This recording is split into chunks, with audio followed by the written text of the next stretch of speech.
Alors, pour déterminer les variations climatiques récentes, on peut se baser également sur les informations apportées par les glaces des pôles et sur les informations qu'on va pouvoir retirer également des coquilles calcaires de petits organismes marins qu'on appelle des foraminifères. Alors, le principe de cette méthode, au départ, c'est un principe un peu géochimique qui est basé sur la molécule de dioxygène. Donc, il faut savoir que la molécule de dioxygène existe sous deux isotopes. Il y a un isotope léger, O16, et un isotope lourd qu'on va appeler O18. Alors, ce qui fait que si vous prenez une molécule d'eau, H2O, elle va exister donc forcément sous deux formes, soit avec l'isotope léger, soit avec l'isotope lourd. Donc, si on prend la glace au niveau des pôles, on se rend compte qu'une grande partie de la glace est composée d'eau avec cet isotope léger, H216O, et par contre une toute petite partie est composée de l'H218O, c'est-à-dire de l'isotope lourd de l'oxygène. Alors, on peut établir un rapport, ce qu'on appelle un rapport isotopique, c'est-à-dire O18 sur O16, de la molécule d'eau contenue dans les glaces. Alors, on va appeler ceci plus simplement un delta O18. Alors, le delta O18, vous avez la formule ici, qui n'est pas à retenir. Bon, tout simplement, on compare les rapports O18-O16 de l'échantillon qu'on est en train d'analyser avec un rapport O18-O16 qui sert de référence au niveau mondial et pour tout le temps. Alors, cette formule paraît un peu compliquée comme ça, mais elle permet d'aboutir finalement à un chiffre qui est aisément lisible et interprétable ici. On va voir ça tout à l'heure. Alors, quelles sont les relations entre ce delta O18 et les températures? Alors, finalement, on se rend compte que si on analyse l'évolution du delta O18 dans l'eau, en fonction donc de la latitude, et donc en fonction des températures moyennes annuelles, on se rend compte que plus les températures moyennes annuelles sont basses, plus le rapport delta O18 est bas. Alors comment expliquer ceci? Tout simplement, donc quand il y a évaporation de l'eau, par exemple ici au niveau équatorial tropical, les deux molécules d'eau, O18 O16, se comportent différemment. La molécule d'O16 va s'évaporer, entre guillemets, plus simplement que la molécule d'O18. Ce qui fait que le nuage va essentiellement être composé de molécules d'O16. Au fur et à mesure de son déplacement, il va y avoir des condensations, précipitations, et là par contre, au niveau de la précipitation, comme l'isotope O18 est un petit peu plus lourd que l'isotope O16, eh bien, il va avoir tendance à précipiter préférentiellement par rapport à l'O16. Ce qui fait que le nuage, au fur et à mesure de son déplacement vers les hautes latitudes, va s'appauvrir en O18. Et ce qui fait que le rapport delta O18 va diminuer ainsi au fur et à mesure du déplacement du nuage et des précipitations jusqu'au pôle, où le rapport delta O18 va être bas puisqu'il y aura très peu de O18 par rapport à O16. Alors si on se place à une même latitude, que ce soit au Groenland ou en Antarctique, dans l'étude qui est faite ici, eh bien on se rend compte, courbe bleue ici, que en fonction de la température de formation de la glace, qui est comprise ici à peu près entre moins 18 et moins 32 degrés, eh bien le delta O18 diminue en fonction de la diminution également de la température de formation de la glace. Donc on peut donc utiliser en un point le delta O18 pour établir des variations de température annuelle en un même point. Donc ce qu'il faut retenir, c'est que par rapport à ce delta O18, chose la plus importante, c'est qu'au niveau des glaces, plus la température au moment de la formation de la glace va être élevée, plus le delta O18 va être élevé.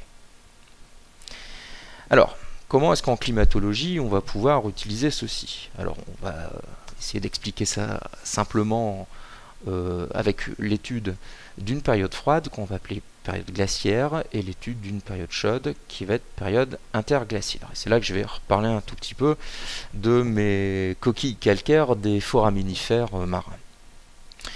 Alors en période froide, donc en période glaciaire, bien sûr, il y a des calottes qui sont importantes.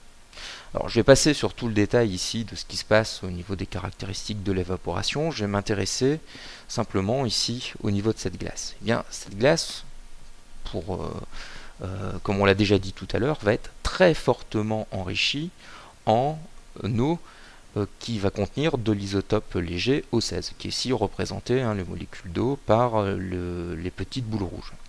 Par contre, l'eau qui contient de l'isotope lourd O18 est relativement moins abondante. Ici, il y en a une seule qui a été représentée par ensemble.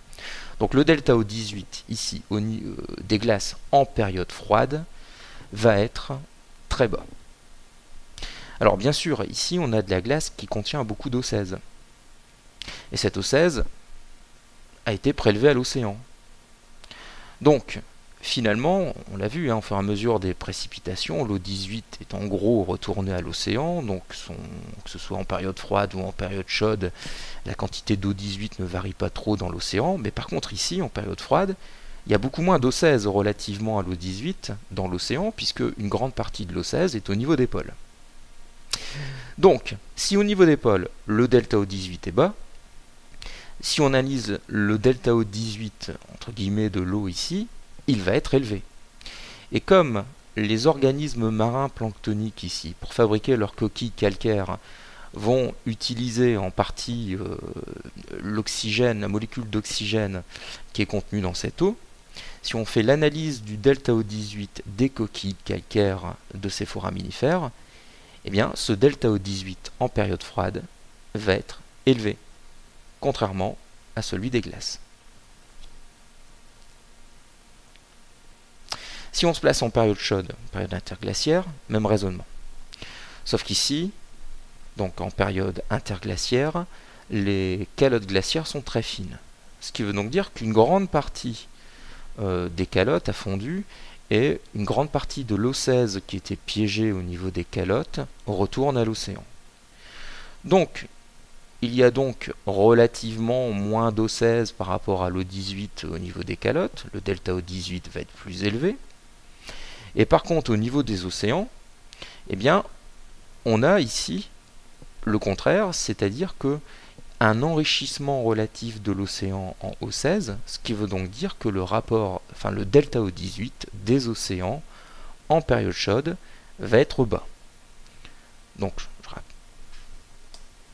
je résume ici, en période interglaciaire, la glace va avoir un delta O18 élevé, tandis que au niveau marin, le delta O18 va être bas.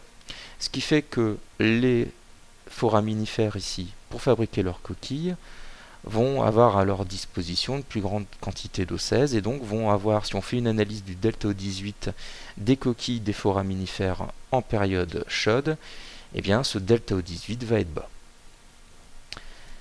Donc, vous l'avez compris, quand ça évolue dans un sens au niveau des glaces, ça évolue dans l'autre sens au niveau des coquilles calcaires.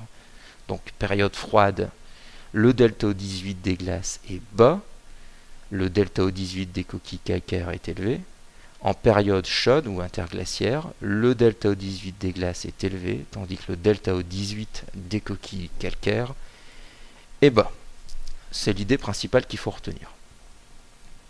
Alors finalement, quelles sont les paléotempératures qu'on a pu redresser depuis 800 000 ans?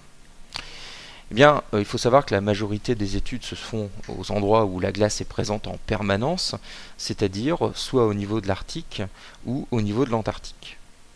Alors, ça se fait par des prélèvements de carottes de glace, et ces carottes de glace vont être préparées pour être datées. Alors, si on regarde sur les derniers 100 000 ans, pour faire un petit peu le parallèle avec ce qu'on a vu avec les grains de pollen, donc ici en haut, on a une analyse au niveau de l'Antarctique, ici au niveau du Groenland, eh bien on retrouve la dernière période glaciaire, ici, avec un delta O18, donc ici on est plutôt dans un delta H, je vous rappelle qu'en ce qui concerne le delta H, c'est la même étude que pour l'oxygène, sauf qu'au lieu de le faire avec l'oxygène, on le fait avec l'hydrogène de la molécule d'eau. Mais quand ça varie dans un sens pour l'oxygène, ça varie également dans le même sens pour le H. Donc les interprétations sont les mêmes. Donc ici on retrouve aussi bien en Antarctique qu'en Arctique, eh bien, cette dernière période glaciaire entourée de deux périodes interglaciaires ici, hein, à peu près ici entre 120 000 et 100 000 ans, et depuis 10 000 ans ici, le tout dernier réchauffement, la toute dernière période interglaciaire. Alors, le delta O18, que ce soit en Antarctique ou au Groenland, on voit qu'on peut faire un parallèle, reflète bien les variations climatiques globales au niveau de la Terre. Et donc, notamment ici, ça nous permet de faire un parallèle avec l'étude qu'on avait pu faire avec les pollens et de mettre en évidence la dernière période glaciaire qu'on appelle le Würm. La dernière période de réchauffement qu'on est en train de vivre actuellement, qu'on appelle l'Holocène, et l'avant-dernière période interglaciaire qu'on appelle l'Éémien. Alors, si on se base cette fois-ci sur les 400 000 dernières années, eh bien, on retrouve, donc aussi bien au niveau des carbonates qu'au niveau donc, de la glace, une cyclicité d'à peu près 100 000 ans. C'est-à-dire ici que tous les 100 000 ans, il y a une période de réchauffement qui paraît relativement assez brève par rapport aux périodes glaciaires qui séparent deux périodes de réchauffement. Donc vous remarquez, j'en profite bien, vous voyez bien sur ce document ici que quand le delta O18 est élevé, le delta O18 des carbonates par contre lui est bas. On a une évolution contraire des deux delta O18. Donc il faut toujours bien faire attention quand vous aurez un document, à bien regarder si c'est le delta O18 de la glace qu'on vous présente ou le delta O18 des carbonates. Forcément vos interprétations pourront aller dans deux sens totalement opposés. Alors si on remonte un petit peu plus loin, sur les 800 000 ans cette fois-ci, donc cette étude je crois a été faite au niveau du Domsée ou à Vostok, eh bien on retrouve toujours notre cyclicité d'à peu près 100 000 ans ici, c'est-à-dire que globalement, tous les 100 000 ans, on a un cycle qui comprend une période glaciaire et une période interglaciaire.